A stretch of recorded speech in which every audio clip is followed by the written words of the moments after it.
오늘 21장은 이제 정말 끝나기 바로 전 장입니다. 그래서 21장, 22장 앞부분까지 거기 보면 22장 9절까지 해가지고 두 번째 결론 내용이 들어가는 거예요. 두 번째 결론 내용은 뭐냐면 새 예루살렘 성을 보는 거죠.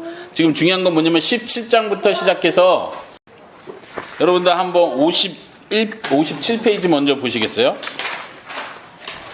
57페이지 그 새로운 단락 시작하는 부분에 7 대접을 가졌던 천사 중 하나가 말하기를 하면서 뭐라고 말하냐면 이리로 와라 내가 신부 곧 어린 양의 아내를 보여주겠다 이렇게 했죠. 근데 그 7 대접을 가졌던 천사 중에 한 천사가 17장 1절에서도 똑같이 나와요. 그래서 그 천사가 뭐라고 말하냐면 거기 써 있는 것처럼 이리로 와라 내가 음녀가 받을 심판을 보여주겠다 하고 17장부터 19장 20장까지가 지금 음녀 바벨론 성이 멸망하는 걸 지금 보여준 거예요. 그러니까 17장부터 20장까지 보여주고 그 다음에 다시 21장에서 이 천사가 나와서 내가 이번에는 새 예루살렘 성 어린 양의 아내를 보여주겠다. 그러니까 지금 큰 그림으로 하면은 멸망받을 심판받을 바벨론 성 큰 음녀를 보여주는 거고 이제는 하나님의 성 새 예루살렘 성 곧 신부를 보여주는 거예요. 다시 말하면 여기는 바벨론, 여기는 예루살렘. 이걸 비교를 하고 있는 거고 여기는 음녀, 음행을 하는 여자, 여기는 깨끗한 순결한 신부. 이걸 비교해서 보여주고 있다는 거예요. 그래서 17, 18, 19, 20 그 내용과 21장에서 22장 앞부분까지는 큰 결론 두 가지를 서로 대조하면서 보여주고 있다. 자, 21장은 아마 요한계시록 중에서도 우리가 그래도 편한 마음으로 감사한 마음으로 많이 읽었던 본문일 수 있는데 거기 보면은 내가 보았다 라고 시작하면서 무엇을 보았냐면 새 하늘과 새 땅을 보았다.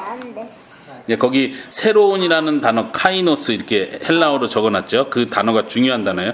새로운 하늘과 새로운 땅을 보았어요. 왜냐하면 처음 하늘과 처음 땅이 지나갔기 때문이다. 거기서 이제 지나갔다는 표현도 굉장히 중요한데 이 지나갔다는 게 뭘 의미하느냐. 처음 하늘과 처음 땅이 다 멸망해서 제거돼서 없어졌다. 이걸 말하는 게 아니고 지금 지나갔다. 이렇게 지금 표현하고 있어요. 지나갔다는 게 뭘 의미하는지 생각해 봐야 되고 그 다음에 바다는 다시 있지 않다. 새 하늘, 새 땅. 그리고 옛날 하늘, 옛날 땅은 지나가고 바다는 없다. 이렇게 지금 말한 거예요. 또 사도 요한이 또 보았습니다. 이번에 뭘 보았냐면 하늘로부터 내려오는 예루살렘 성을 봤어요. 그러면서 꾸며주기를 신부가 남편을 위하여 단장한 것 같이 준비되어진 예루살렘 성을 보았다. 두 가지를 본 거죠. 새하늘 새 땅을 보고 두 번째는 예루살렘 성을 보았어요. 근데 예루살렘 성이 어디서부터 어디로 내려와요? 네, 하늘에서 하나님으로부터 하늘에서부터 땅으로 내려오는 거죠. 자, 그 다음에 세 번째 별표에 보면 나는 들었다. 무엇을 들었냐면 보좌로부터 큰 음성을 들었어요. 보좌는 하나님이 계신 곳인데 이 다음 구절에서는 보좌에 앉으신 분이 말하는 장면이 나고 여기서는 보좌로부터 나오는 큰 음성인데 말하기를 보라 하나님의 장막이 사람들과 함께 있다. 하나님이 그들과 함께 장막을 칠 것이다. 이 표현을 한번 잘 생각해 보세요. 하나님의 장막이 사람들과 함께 있고 하나님이 그들과 함께 장막을 칠 것이다. 우리가 이 앞전에서 요한계시록 지금 볼 때 한 2번에 걸쳐서 성도들을 표현하기를 하늘의 장막을 친 자들 이렇게 표현하거든요. 우리는 하늘의 장막을 친 사람들이에요. 그러니까 살고 있다는 뜻에서 장막을 친다고 하는 거죠. 텐트를 친다는 얘기인데 이번에는 21장에서는 하나님이 우리들과 같이 장막을 쳐서 우리 가운데 거하신다는 표현을 하는 거예요. 무슨 이미지, 무슨 내용을 생각나게 해줍니까? 모세 그때? 네, 모세와 함께 출애굽하고 나서 광야에서 장막을 쳤을 때 그때 하나님께서 어떻게 했어요? 사람들 사이에 성막을 만들어라. 내가 너희와 함께 하겠다. 내가 너희 가운데에 거하겠다. 그러니까 너희 진짜로 센터 가운데에다가 성막을 짓게 만드시고 이렇게 배열을 해주잖아요. 그러니까 하나님이 너희 가운데 함께 거한다. 그러면서 하나님이 장막을 치셨다 이렇게 표현할 수 있는데 여기 요한계시록 21장에서도 마지막 우리가 거하게 될 그 처소의 아름다운 모습을 보여주면서 하나님이 함께 하시는 곳, 하나님이 장막을 치고 우리와 함께 하시는 곳으로 표현하고 있다는 거. 그리고 그 모세 때 이야기했던 하나님이 언약하는 장면에서 나왔던 중요한 표현, 그들이 하나님의 백성이 된다. 그리고 하나님은 그들의 하나님이 되신다. 이런 표현인데 뒷부분은 바뀌어서 하나님이 친히 그들과 함께 계신다. 지금 우리가 소위 말하는 하늘나라의 그 그림을 보여주면서 가장 큰 복으로 말하는 부분이 하나님이 함께하고 있다는 부분이에요. 우리가 이 하나님이 함께한다는 것에 대한 복이 사실 우리가 신앙생활하고 살아가면서 이 땅에서 우리가 그걸 절실히 느껴야 되는데 우리가 그 복을 크게 느끼지 못할 때가 많아요. 오늘 다니엘서 3장 봤잖아요. 오늘 은총이가 표현한 것처럼 에스더가 표현했나요? 하나님이 함께 한다는 거기서 우리가 큰 위로를 받을 수 있어야 돼요. 오늘 불속 얘기하면서도 어떤 위험과 문제들이 여전히 있지만 그 속에 하나님이 함께 한다는 것 자체가 우리에게 큰 위로가 될 수 있어야 됩니다. 문제는 해결됐는데 하나님하고는 멀어졌다? 이게 우리에게 복이 될 수는 없다는 거예요. 그걸 잘 생각하면 우리가 하늘나라에서 누리게 될 가장 큰 온전한 복은 하나님이 우리와 함께 하신다. 네, 거기 보면 성경 구절 두 가지 중요한 성경 구절인데 레위기 26장하고 에스겔서 37장. 레위기에 보면은 성막을 만들라는 얘기하면서 내가 내 장막을 너희 중에 세울 것이다 이렇게 표현하거든요. 중요한 건 뭐냐면 분명히 하나님께서 모세를 통해서 성막을 세워라 이렇게 명령을 했는데 레위기에서는 지금 내가 내 장막을 너희 중에 내가 세우겠다 이렇게 표현하시는 거예요. 하나님께서. 물론 모세가 세운 그 장막 말고도 하나님께서 정말 마지막 때 하실 그거를 보여준다는 거죠.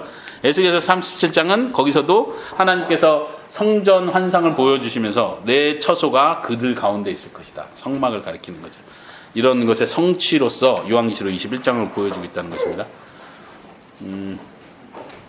그리고 그분이 하나님을 말하는 거죠. 그리고 그분이 그들의 눈에서 모든 눈물을 닦아주실 것이다. 다시는 하늘나라에 없는 것 몇 가지가 있어요. 번호가 있죠. 4가지. 뭐뭐예요, 은총아? 다시는 뭐가 없어요?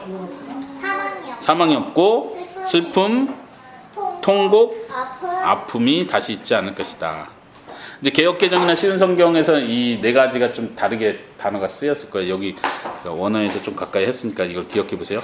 죽는 것이 없다. 그 다음에 슬픔 자체가 없다. 그 다음에 통곡과 슬픔 좀 같이 비슷할 수 있는데 크게 소리 지르는 거, 크게 우는 거. 이 통곡은 고통 때문에 우는 걸 소리 지르는 거일 수도 있고 슬픔 때문에 소리 지르는 거일 수도 있죠. 통곡을 말하고. 그 다음에 4번째는 아픔이 없을 것이다. 그래서 우리 보통 지금 이 땅에서는 아프지만 병원에 가고 아프지만 하나님 나라에 가면 아프지 않을 것이다. 이렇게 얘기하는데 그 단어 자체가 거의 옆에 표현한 것처럼 수고가 없을 것이다. 이런 뜻이에요. 막 너무 힘들게 일하고 땀을 흘리면서 일해야 먹고 살 수 있었던 아담이 받은 저주와는 다르게 그곳에서는 힘들게 수고해야 먹고 살 수 있는 게 아니다. 그리고 그 옆에 표현하는 고통을 표현하는 거. 고통이 다시 있지 않을 것이다. 우리가 하나님 나라의 백성이 된다는 것을 믿을 수 있기 바랍니다. 왜냐하면 이제 마지막 그 문구에서 왜냐하면 처음 것들이 다 지나갔기 때문이다. 처음 것이 지나갔다. 아까 처음 1절에서 맨 위에서 땅이 지나갔다 이 단어 있잖아요.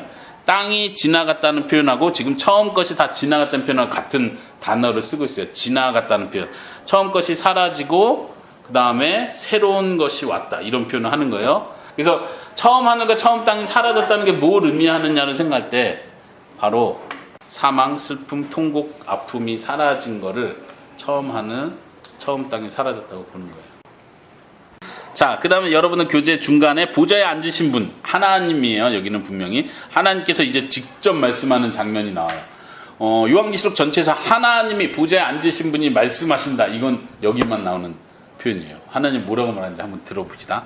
보라, 내가 모든 것을 새로운 모습으로 만든다. 새롭게 하노라 보통 이렇게 기억하잖아요. 왜 새로운이라고 했냐면 그 위에 있는 새로운하고 같은 단어를 쓰기 때문에 제가 이렇게 직역을 한 거예요. 그러니까 모든 것을 새로운 모습으로 만든다.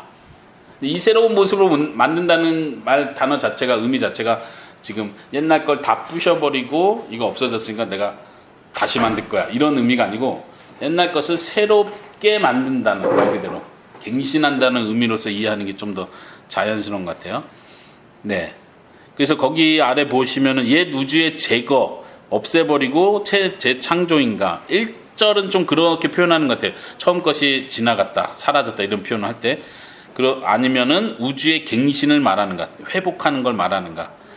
이제 거의 고린도후서 5장 17절에 보면 누구든지 그리스도 안에 있으면 새로운 피조물이다 할 때도 그 새로운이 같은 단어를 쓰고 있다는 걸 보시면 좋아요.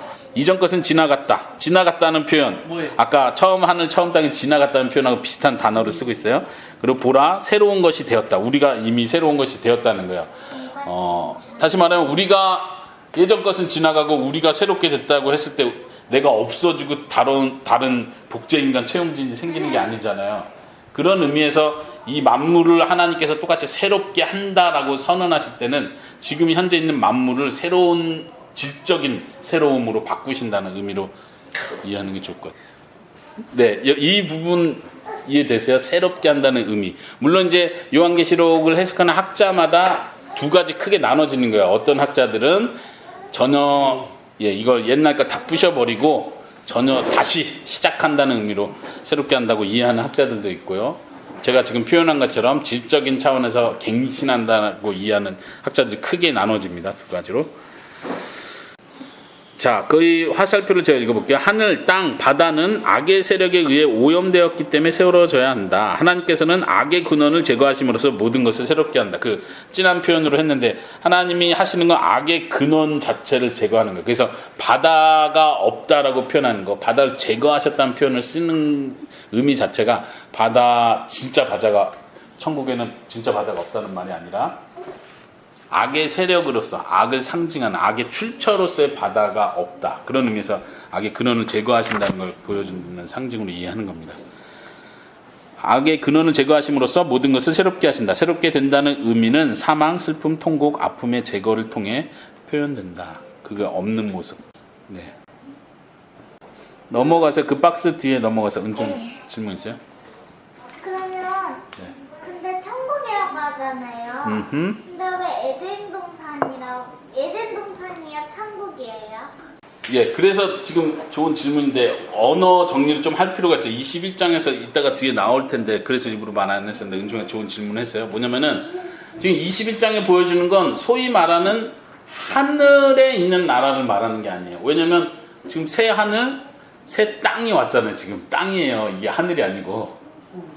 구름 있는 천국이 아니에요? 그렇죠. 우리는 자꾸 그렇게 생각해요. 하나님 나라는 이렇게 구름에 둥둥 떠 있는 황금 지불 되고 자꾸 이런 걸 연상시키잖아요. 많은 이미지들을 통해서. 근데 그런 걸 좀 깰 필요가 있고 은총이가 물어본 것처럼 에덴 동산 처음 하나님 만드신 에덴 동산은 전 세계 중에 작은 지역이었다면 이제 하나님 나라에서의 에덴 동산은 이 모든 하나님이 거하시는 완벽한 이 하나님 임재가 있는 모든 곳이 에덴 동산이 되는 거예요.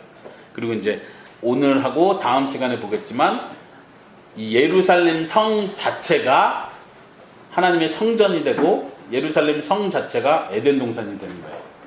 네, 이 용어 정리를 할 필요가 있어요. 그래서 21장이 보여주는 건 소위 말하는 천국, 하늘나라가 아니라 예루살렘 성인 거예요. 21장이 표현해 주는 건 예루살렘 성을 표현해 주고 있는 거예요. 그러면 예루살렘 성은 뭐죠? 뭘 상징하는 거죠? 하나님이 거하시는 성전, 예루살렘 성. 또 뭐하고 동일시할 수 있어요? 은유적인 표현으로? 아까 57페이지 봤잖아요. 다시 한번 57페이지 보세요. 아까 읽었던 그 부분 다시 보세요. 7대접을 가진 천사가 말하기를 이리 와라. 내가 신부 곧 어린 양의 여자를 내게 보여주겠다. 신부 어린 양의 여자를 보여주겠다 하고 뭐가 내려와요? 하늘에서? 예루살렘 성이 내려오잖아요. 그러니까 1절에서 봤던 예루살렘 성이 뭐였냐면 어린 양의 신부인 거예요. 어린 양의 신부는 누구예요, 은정아? 어린 양의 신부는 우리예요. 우리죠. 지금 21장은 우리를 표현해주고 있는 표현이에요. 그러니까 어떤 우리가 가게 될 장소로서의 천국을 지금 예쁜 곳을 우리가 가는구나가 아니라 그게 우리라는 얘기를 해주고 있는 거예요. 어린 양의 신부이고 그게 예루살렘 성이고 예루살렘 성이 금은보화로 꾸며져 있다는 건 뭘 의미해요? 우리가 하나님 계신 그곳에서 그런 영광과 아름다움을 얻는다는 걸 표현해주고 있는 거예요. 이해되십니까? 자, 56페이지 뒷 아랫부분 보겠습니다. 기록하라. 하나님께서 지금 계속 말씀하시는 거예요. 기록하라고 요한한테 말하면서. 왜냐하면 이 말씀은 신실하고 충성되고 참되기 때문이다. 충성되다, 참되다 이런 표현은 지금 요한계시록에서 여러 번 반복이 되고 있어요. 예수님 자체를 표현할 때도 충성된 증인이시오 할 때 같은 단어를 쓰는 거예요. 참되신 분이다 이런 표현. 그러니까 말씀이 곧 충성이고 진실이다. 백마탄 왕자를 표현할 때도 뭐라 표현하냐면 그 백마탄 자의 이름이 충실과 진실이다. 이게 지금 같은 단어를 쓰고 있는 거예요. 예수님의 이름 자체도 충성과 진실이고 지금 하나님 표현은 말씀을 기록해라. 왜냐하면 이 말씀이 곧 충성이고 진실하기 때문이다. 이렇게 지금 표현한다는 면에서 지금 계속 창조와 연관해서 예수님을 계속 연결짓고 있다는 게 굉장히 깊은 의미가 있습니다. 그 3장 14절 거의 참고 구절로 적어놨는데 충성되고 참된 증인이시오. 예수님 표현하면서 그 다음에 창조의 시작이신 분, 창조의 근원이신 분이 이렇게 했다 할 때 지금 충성과 진실 그리고 창조를 이렇게 연결시키고 있다는 거예요. 하나님께서 처음 천지를 창조할 때 어떻게 세상을 창조하셨어요? 하나님께서 말씀으로. 여기 그래서 말씀이 나오는 거예요. 말씀은 누구냐? 충성되고 참되신 분이시고 창조의 시작이 되신 분이시다. 네. 그 다음에 하나님께서 하신 말씀 마지막 결표에 보면 완성되었다는 말씀을 해주세요. 이제는 새로운 만물을 새롭게 하시고 하나님께서 계획하셨던 그 천지 창조의 참된 목표가 완성되었다는 걸 보여주는 거예요. 구속의 완성으로서 그리고 하나님께서 피조물로 회복하시는 그 모든 과정이 완성되었다는 걸 표현해 줍니다. 나는 알파와 오메가요 시작과 끝이다. 내가 목마른 자에게 생명의 물의 샘으로부터 값없이 줄 것이다. 하나님께서 값없이 준다는 표현. 우리가 하나님 곁에 하나님과 함께 할 때 얻는 그 모든 은혜는 값없이 받는 은혜라는 걸 여기서 다시 한번 강조를 해주고 있습니다. 우리의 노력과 공로로 혹은 우리가 믿음을 지켜냈기 때문에 그거에 대한 보상으로서 주는 개념보다도 우리를 칭찬해 주시지만 그 우리가 누리는 모든 생명과 그에 따른 모든 복은 하나님께서 값없이, 다른 표현으로 하자면 선물로서 주시는 것이다. 57페이지 보시면요. 에스더가 한번 저 위에 읽어주세요. 완성되었다는 하나님의 선언은 예수님의 십자가 사건으로 시작된 구속과 심판의 좋은 말이 최종적으로 완성되었음을 보여준다. 창조를 시작하신 분이 완성을 이루신다. 네, 그런 의미에서 시작과 끝이다. 하나님께서 이렇게 표현하시는 거고, 그 아래 박스에 보면은 하나님에 대해서 혹은 예수님에 대해서 이런 표현을 쓰고 있다는 거예요. 창조의 시작도 하나님이시고 그 창조를 오늘 21장 자체가 처음 시작하셨던 그 창조를 완성하시는 분으로서의 하나님을 보여주는 거예요. 그래서 마지막이다, 끝이다 이런 표현하는 거죠. 근데 예수님에 대해서도 알파와 오메가라는 표현도 예수님에 대해서도 사용되고 하나님에 대해서도 동일하게 사용되는 거예요. 그러니까 요한계시록은 계속해서 반복적으로 예수님도 하나님과 동등한 권위가 있다는 걸 계속 보여주고 있습니다. 자, 여기 8절인데요. 이제 21장 8절에 보면 하나님이 계신 그곳, 하나님의 예루살렘 성에 들어가지 못하는 자가 누군지를 표현해주고 있습니다. 보세요. 누가 못 들어가요? 두려워하는 자들, 믿지 않는 자들, 혐오스러운 자들, 살인자들, 음행자들, 마술사들, 우상숭배자들, 모든 속이는 자들, 모든 거짓말하는 자들, 이렇게도 번역할 수 있고요. 그들에게는 불과 유황으로 타는 호수 안에 그들의 몫을 받는다. 호수 안에서. 자, 근데 이 하나님의 성, 예루살렘 성에 들어가지 못하는 자들의 특징이 있는 것 같아요. 그 아래 제가 표현하는데, 소위 지옥에 가는 자들에 대한 묘사는 우상숭배에 동참하는 자들이라는 점과 연관된다. 그러니까 다 우상숭배와 지금 요한계시록 전체가 우상숭배와 연관해서 그때 당시 로마 황제 숭배와 연관해서 계속 경고를 주고 있다는 걸 생각한다면 지금 너희가 우상숭배에 대한 위협을 받고 있다. 근데 여길 끝까지 인내하고 충성을 다해라. 이런 요한계시록 전체 교훈이 있는데 너희가 여기서 포기한다면 하나님이 준비해놓은 예루살렘 성에 너희가 들어가지 못한다. 인내를 가져라. 그리스도께서 승리하셨다. 우리는 이미 이걸 계속 격려하고 있는 거예요. 보세요. 두려워하는 자들의 특징이 그거예요. 우상숭배 앞에서 두려워하는 자들. 다니엘의 세 친구들이 두려워했으면 어떻게 했겠어요? 타협을 했겠죠.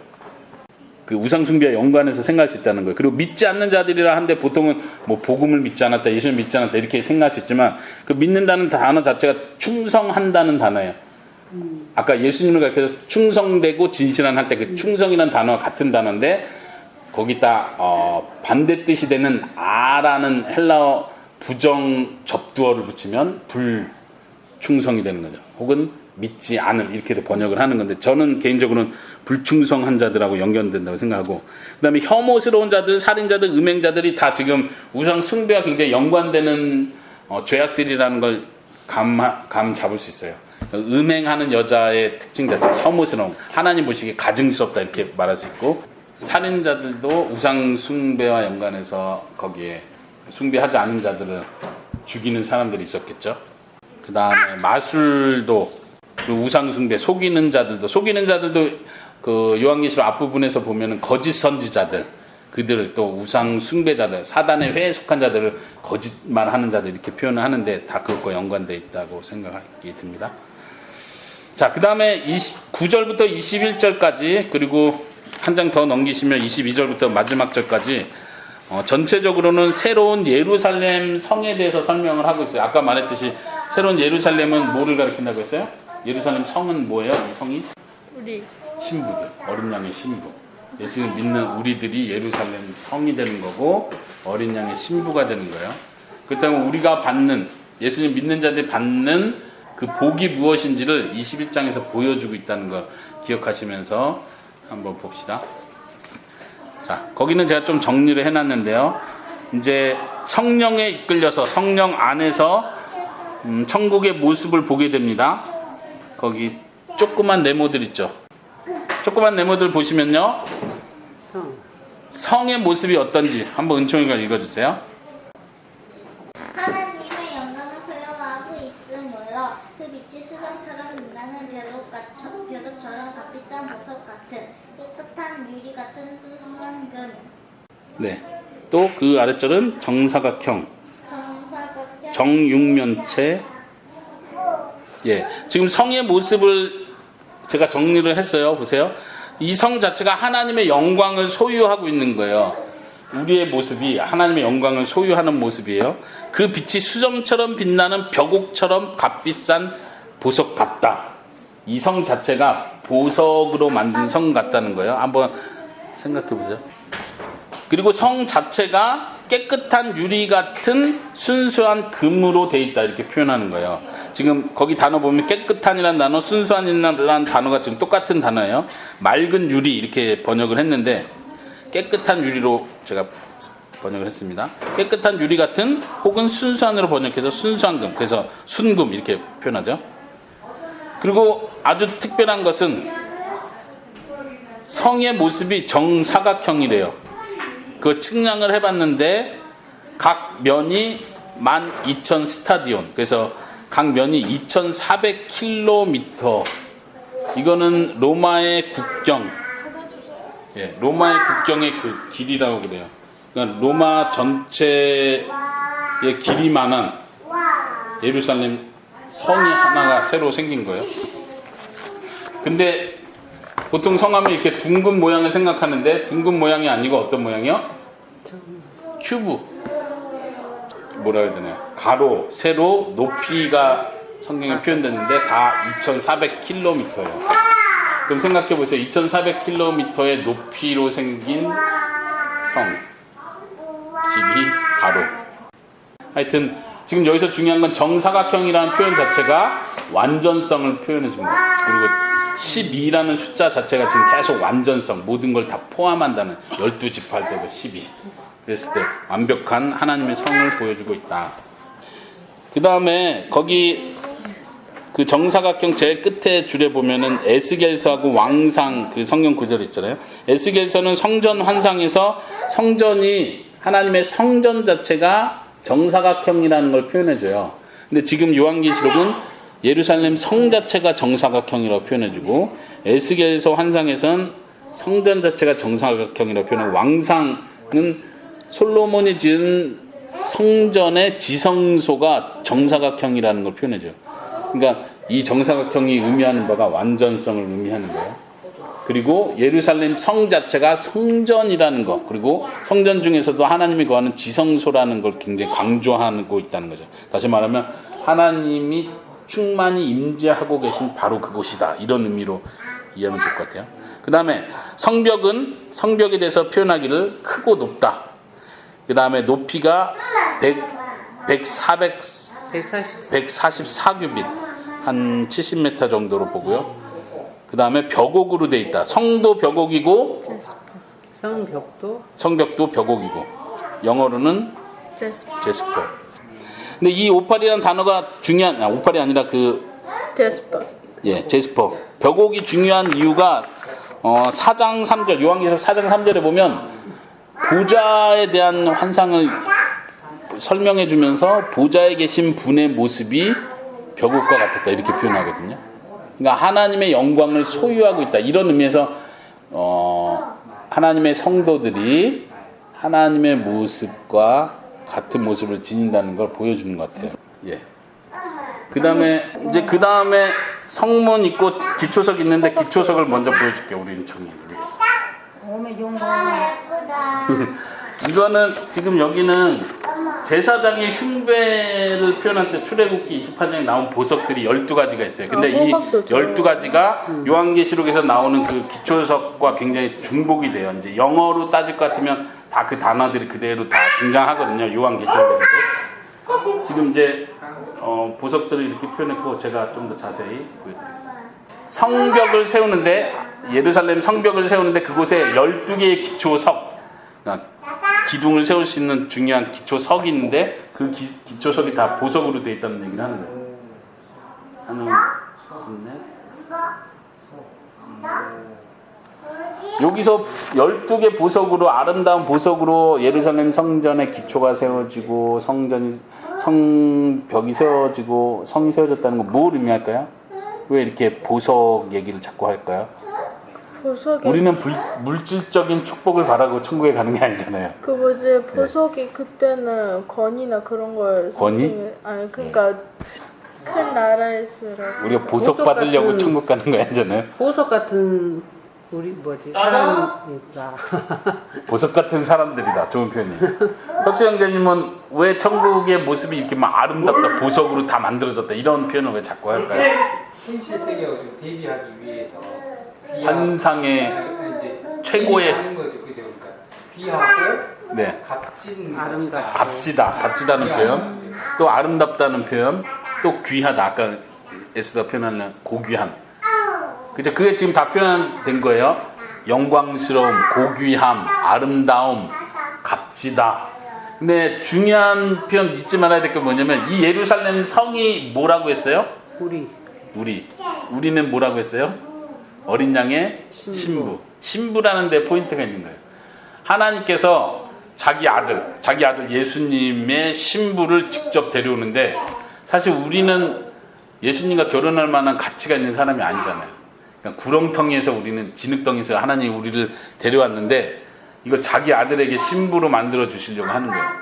이게 너무 지저분하잖아요. 어떻게 더러운 옷을 싹 벗기고 하나님께서 직접 아름다운 보석으로 꾸며주는 거예요, 신부를.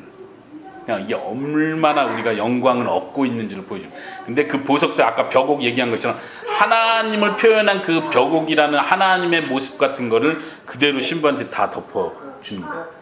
아름답게, 영광스럽게 하나님의 영광을 그대로 물려주고, 가장 아름다운 보석, 가장 비싼 보석들로 우리들을 꾸며주시는 거예요. 왜요? 어린 양과 결혼하게 하기 위해서.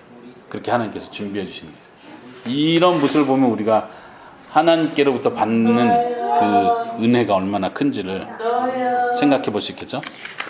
네, 저는 개인적으로 여기서 제일 많이 은혜를 받았습니다. 그 성문들도 아까 얘기 안 했는데, 성문들도 12지파 이름이 적혀 있고, 또 동서남북으로 3개씩 문이 나 있고, 그리고 문이 12개인데 그 문 자체는 진주로 돼 있대요. 문이 얼마나 큰지 모르는데 그 문 전체가 하나의 진주래요. 진주를 막 박아놓은 게 아니고, 진주는 본래 작은 거잖아요. 상상을 초월하는 거죠. 거기 세모로 되어 있는데 보시면 보석 진주의 화려한 장식은 그리스도의 신부로서의 아름다움 고귀함을 보여주고 하나님의 복주심, 하나님의 영광에 참여하게 해준다는 그런 상징이다. 그 다음에 보석들의 나열은 대제사장과 에덴 동산 그리고 새 예루살렘의 모티브를 반영한다. 거기 성경 구절을 다 적어놨는데 아까 처음에 보여줬던 사진이 대제사장의 흉배에 붙여있는 이 대제사장이 하나님 앞에 나갈 때마다 가슴에다가 이렇게 이 보석 12개를 박은 걸 입고 하나님 앞에 나아가는 거예요. 이게 굉장히 특이한 표현이거든요. 왜 제사장이 보석 달린 옷을 입고 하나님 앞에 나갈까? 물론 학자들마다 많이 의견이 있긴 한데 지금 요한계시록과 연관해서 볼 때는 하나님 앞에서 우리 하나님의 백성이 얼마나 고귀한 존재인지를 하나님께 리마인드 시키는 거예요. 하나님, 이 12지파들이 하나님 앞에 아름다운 보석입니다. 하나님께서 이들을 영광스럽게 해주셔야 합니다. 그러한 자세로 대제사장이 하나님으로 하여금 생각나게 하시기 위해, 하나님으로 하여금 기억하게 하기 위해서 자기가 옷을 입고 하나님 앞에 나아간다. 근데 이 보석 자체가 거기 두 번째 보여진 것처럼 에덴 동산에 나오는 그 보석하고 같은 보석이에요. 이거는 우리가 좀 잘 생각 안 했는데 한번 자매님께서 에스겔서 28장 찾아봐 주시겠어요? 거기 나오는 보석을 한번 읽어주세요. 28장 13장. 너는 하나님의 동산 에덴에 있으면서 그곳에서 온갖 값진 보석으로 치장하였다. 홍옥과 황옥과 취옥과 금강석과 녹주석과 벽옥과 청옥과 남보석과 감남석으로 몸을 치장하였다. 내가 지닌 장식품들은 모두 금이었다. 내가 지음받던 날에 그 보석들이 모두 준비되었다. 네, 지금 이제 하나님께서 에덴 동산 이야기를 하면서 그때 이렇게 보석으로 만들었고 그렇게 아름답게 장식돼 있었다. 이런 이야기를 하시는 거예요. 근데 아까 말했듯이 거기 나오는 보석들이 이제 신약에 나오는 계시록에 나오는 이 보석들과 다 연관이 있어요. 그러니까 원어로는 동일한 원어는 사용하지 않을 수 있어도 지금 제가 동그라미 친 부분들이 지금 에스겔서 28장에 나오는 그것과 같은. 에스겔서는 지금 10개의 보석, 황금을 포함해서 10개의 보석을 얘기하고 요한계시록은 지금 12개의 보석을 얘기하는데 그 중에 10개가 겹치고 있다는 거예요. 네. 그러니까 천국 예루살렘 성 하나님의 완성된 임재가 가득한 그곳의 모습이 에덴 동산의 모습과 같다는 거. 아까 은총이가 물어봤었던 것처럼 그 에덴 동산의 회복으로서의 하나님의 예루살렘 성을 지금 보여주고 있다는 거예요. 이해하시겠습니까? 네. 자, 넘겨보겠습니다. 58페이지요. 58페이지 마지막 페이지요. 이제 예루살렘의 안쪽 내부의 특징을 설명해 주는데 27절까지 거기 보니까 예루살렘 성에는 성전이 없다 이런 표현을 해요. 유대인들에게는 굉장히 이게 충격적인 표현이에요. 유대인들은 하나님의 성전의 회복을 굉장히 기다리는 소망하고 그것이 하나님의 영광의 회복이라고 믿었기 때문에. 근데 요한계시록 요한이 본 환상 속엔 예루살렘 성은 회복돼서 영광스러운데 그곳에 성전은 없다고 표현한다는 게 굉장히 충격적인 표현이었겠죠. 그리고 말하기를 하나님과 어린 양이 성전이시기 때문이다 이렇게 표현합니다. 그리고 그곳에는 해나 달이 이렇게 밝게 비춰주지 않는다. 필요 없다. 왜냐하면 하나님의 영광이 비치고 어린 양이 등불이 되시기 때문이다. 하나님도 빛을 비춰주시고 어린 양도 비춰주시기 때문이다. 상징적인 표현이죠, 당연히. 네. 그 다음에 이제 좀 어려운 해석에 좀 어려운 부분인데 만국이 그 빛 가운데로 다니고 땅의 왕들이 자기 영광을 가지고 그리로 들어간다. 성 안으로 들어간다는 거예요. 그들이 만국의 영광과 존귀를 가지고 들어갈 것이다. 그들은 아무래도 땅의 왕들을 가리키는 것 같아요. 해석이 어려운 이유가 예루살렘 성이 있고 그 성은 그리스도인들을 비유하는 것 같고 때로는 그리스도인이 사는 하나님의 임재가 가득한 곳 자체를 표현한다면 마치 이방인들이 땅의 왕들이 그곳으로 들어간다는 표현이 좀 약간 이걸 뭘 의미하지? 그래서 좀 황당한 나쁜 학자들은 만인 구원론을 얘기를 해요. 그래서 이방인들도 나중에는 다 그 하나님이 계신 곳으로 다 들어가서 다 모든 사람이 구원받게 될 것이다. 이렇게 해석하려고 하는 사람들도 있어요. 혹은 그 아랫줄에 보면 낮에는 성문이 전혀 닫히지 않는다. 밤이 없기 때문이다. 거기서도 만인 구원론. 다시 말하면 성문이 계속 열려 있으니까 밖에 있는 사람이 누구나 들어올 수 있다. 이렇게 해석을 하는 거예요. 이게 좀 완전 황당한 해석이지만 아주 대단한 학자들은 이렇게도 주장하는 사람이 있다는 거 생각해야 되고, 물론 그거를 말하진 않아요. 그러면 뭘 의미할까요? 망국이 그 빛 가운데로 나오고 땅의 왕들이 자기의 영광을 가지고 예루살렘 성으로 들어간다. 그러면 일단 그 자매님이 한 번 더 이사야서 60장 3절 그리고 그 아래 보면 5절까지 한번 읽어봐 주시겠어요? 지금 이사야의 본문을 계속 그 이미지를 가지고 오고 있다는 걸 생각하면서요. 60장 3절에서요. 네. 민족들이 내 빛을 향해 나아오고 왕들이 떠오르는 밝은 해와 같은 너를 보고 찾아올 것이다. 내 눈을 들어 주위를 둘러보아라. 사람들이 모여 너에게로 오고 있다. 멀리서부터 내 아들과 딸들이 함께 올 것이다. 그들을 보는 내 얼굴이 기쁨으로 빛날 것이며 흥분으로 내 마음이 즐거움으로 가득할 것이다. 바다 건너편 나라들의 재물이 너에게로 오며 민족들의 재물이 너에게로 올 것이다. 네. 마지막에 보면 재물들이 너에게 온다 이런 표현 있죠. 제가 예전에 로마서 할 때 그런 표현 했었죠.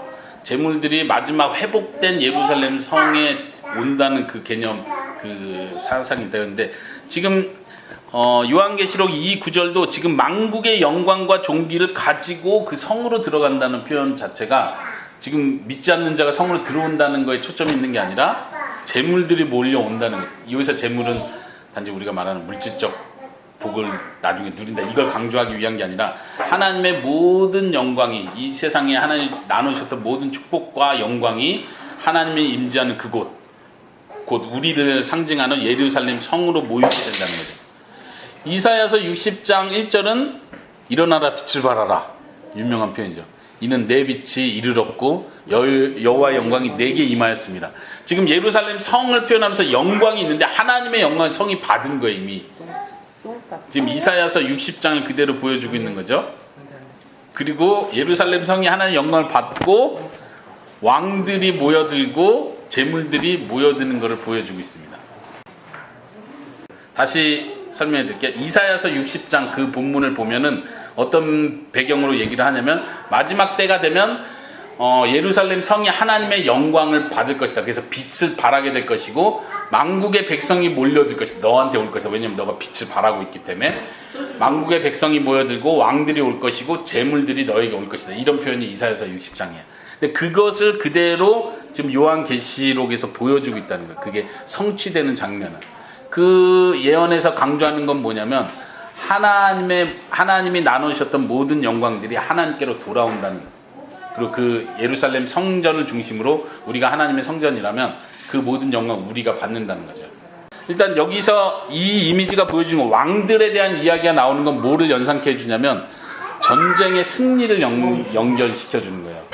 그 당시에 전쟁에서 승리를 하면은 승리한 나라가 패한 나라의 왕을 포로로 잡아서 끌고 오죠. 그리고 승리한 왕이 자기 궁전이 있는 그 성으로 행렬을 하면서 사람들이 박수를 치고 뭐 환영을 하고 그 포로로 끌려온 왕은 마지막에 끌려오는 거예요.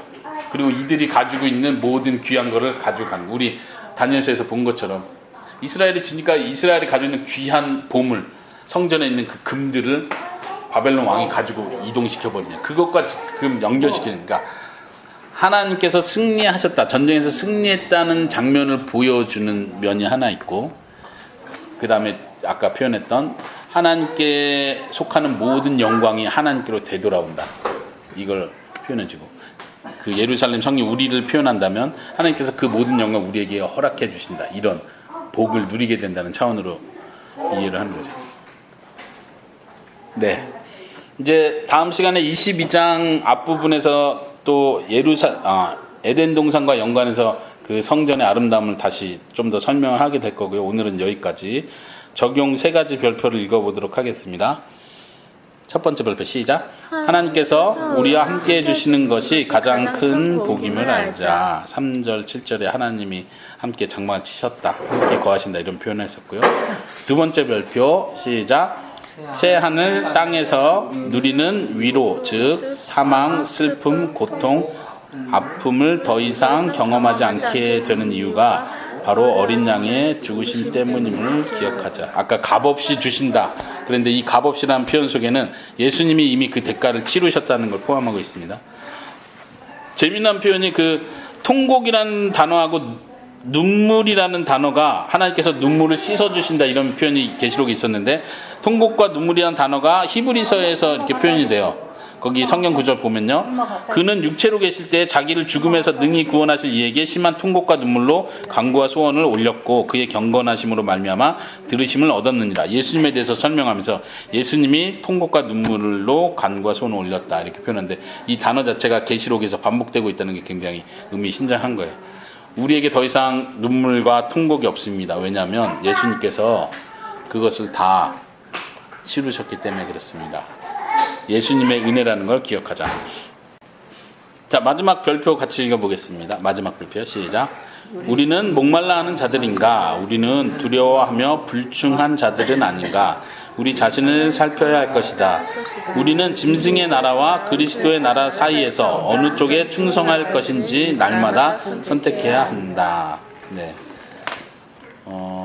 하나님께서 표현하기를 목마른 자들아 와서 마셔라. 그리고 예수님께서도 산상수훈에서 의에 줄이고 목마른 자는 복이 있나니 이런 표현을 하셨어요. 우리가 하나님의 영광을 사모하고 하나님이 주시는 회복을 사모하는 갈망하는 사람인지, 그리고 아까 믿음이 없는 자, 불충한 자라는 표현을 했었는데 우리의 이 땅에서의 삶을 계속 우리의 믿음을 점검하는 삶이 되기를 바랍니다.